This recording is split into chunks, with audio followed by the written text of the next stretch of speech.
If you have old crumbly clay like this, I'm gonna mix in some of my softer clay, my fresher, newer clay. See how it's falling apart on me? And I'm just gonna allow that new clay take its time to mix in and kind of soften up and recondition that other clay. Get them to bond a little bit.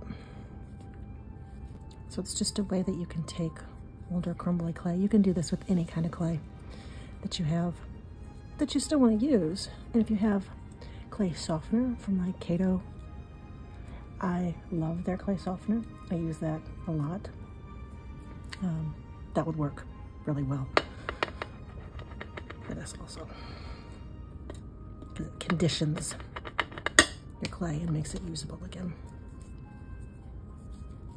So here, let me get some, I'll show you.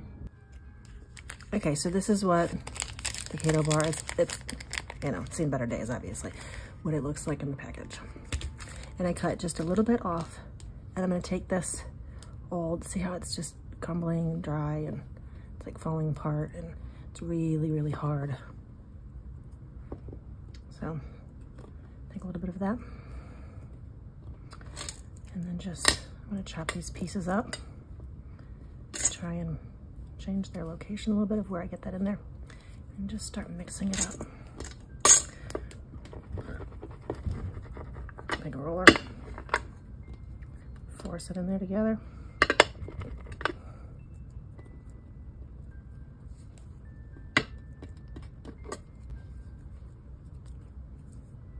Let's start mixing it up.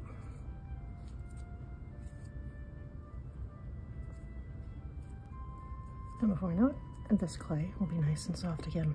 Now, this works really well, say if you have new translucent clay and it's really, really hard or really, really dry, or white clay or whatever.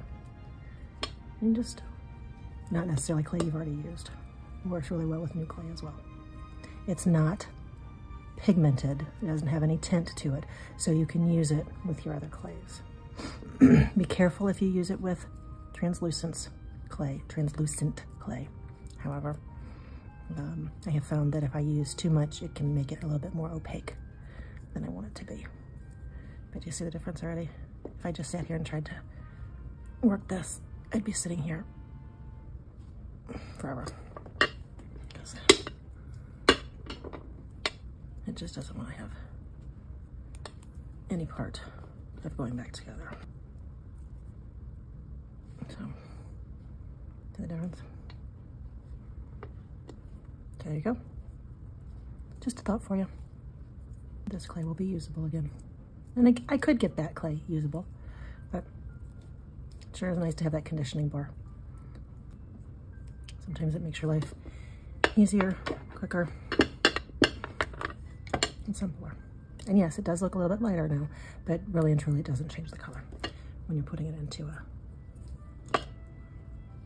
colored clay like this, at least in my experience. So that's what I know about that, friends.